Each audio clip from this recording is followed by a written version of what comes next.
In the 14th century, beyond the reach of the Black Death, one culture flourished. In West Africa, a remote kingdom controlled most of the Western world's gold. In 1352, Ibn Battuta, the greatest traveler of the age, set off across the Sahara to see for himself the empire of Mali.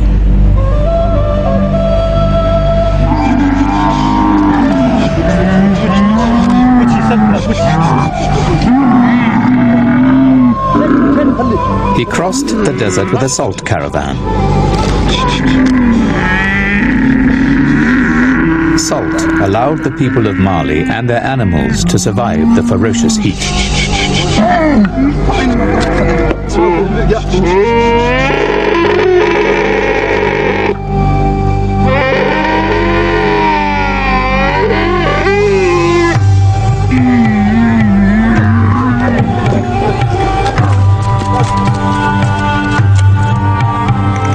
Salt is dug out of the ground in huge slabs. Camel trains arrive and carry it away. The Malians exchange salt for money, as we would exchange gold and silver.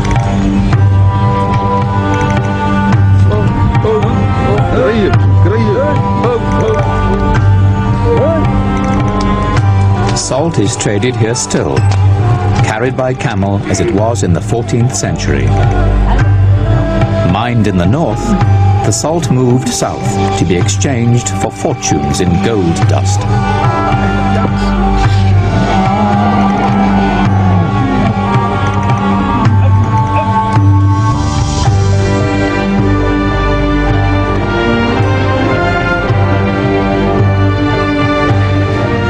Merchants came to Mali from all points of the horizon.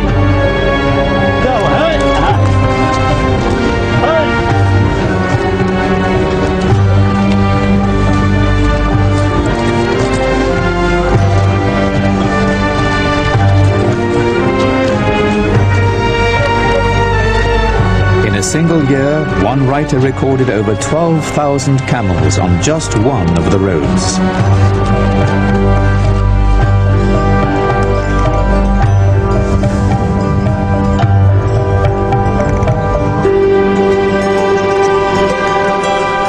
Once in Mali, Ibn Battuta traveled on its main highway, the River Niger. When we arrived at the arm of the river, I saw 16 beasts with enormous bodies. I said to Abu Bakr, "What beasts are these?" And he said, "These are horses of the river, hippopotami." The boatmen feared them and came in close to the shore so as not to be drowned by them.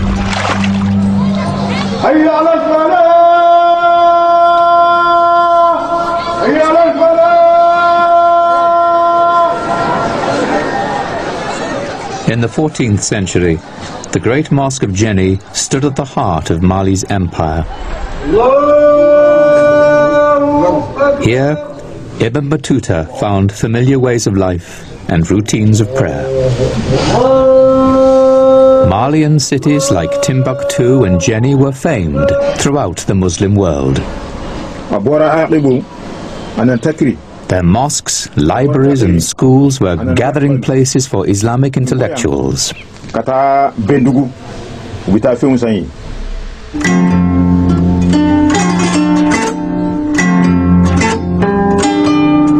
Their texts were adorned with the source of Mali's wealth, gold.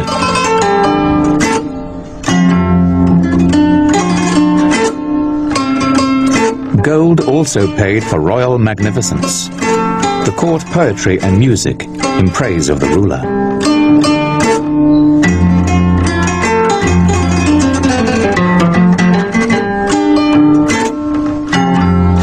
They are the most humble of men before their king. When he calls one of them, the man invited takes off his clothes and wears patched clothes, takes off his turban and puts on a dirty cap. He advances in humility like a beggar. He hits the ground with his elbows. He hits it hard.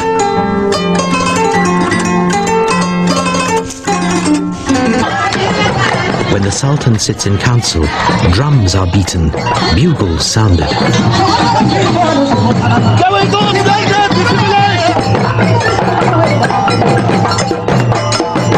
In Mali today, people still celebrate the great 14th century king, Mansa Musa. Everything about him, they say, exuded majesty. His stately gait, his wives, concubines and attendants, the way he talked to the people, only through a spokesman. Mali's traditional storytellers, the Jalis, still sing in praise of their most powerful ruler.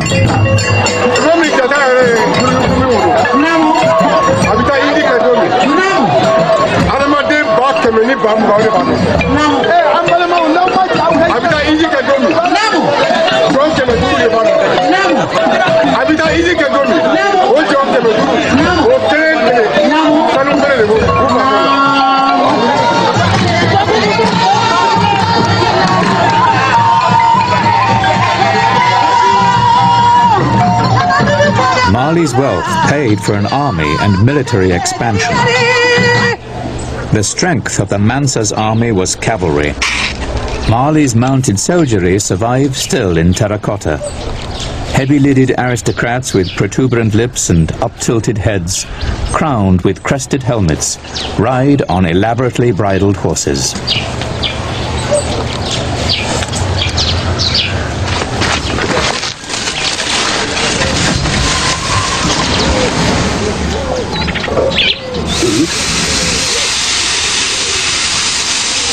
The power of these warriors established the Mansa's rule over the desert, grasslands and forest of West Africa. As the empire grew, so did its control of precious trade routes. Mali's merchants followed in the footsteps of the Sultan's soldiers. Wealth flowed through the marketplace.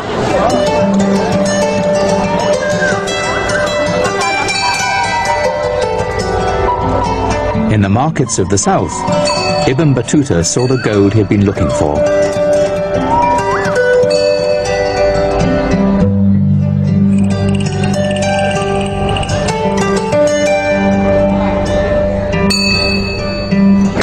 Here it was, in abundance, traded pound for pound for salt.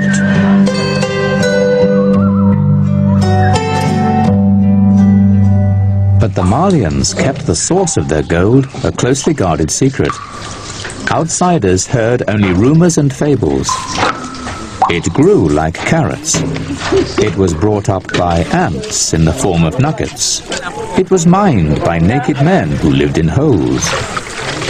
Probably the real place of origin was the upper reaches of the Niger, as it is today.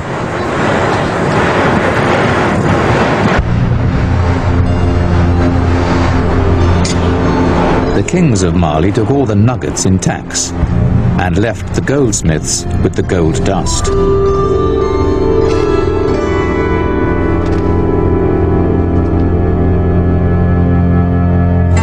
Legends of Mansa Musa's wealth became so well known in Europe that when the king was depicted in the most famous map of the age, the Catalan Atlas, he was holding a gold nugget.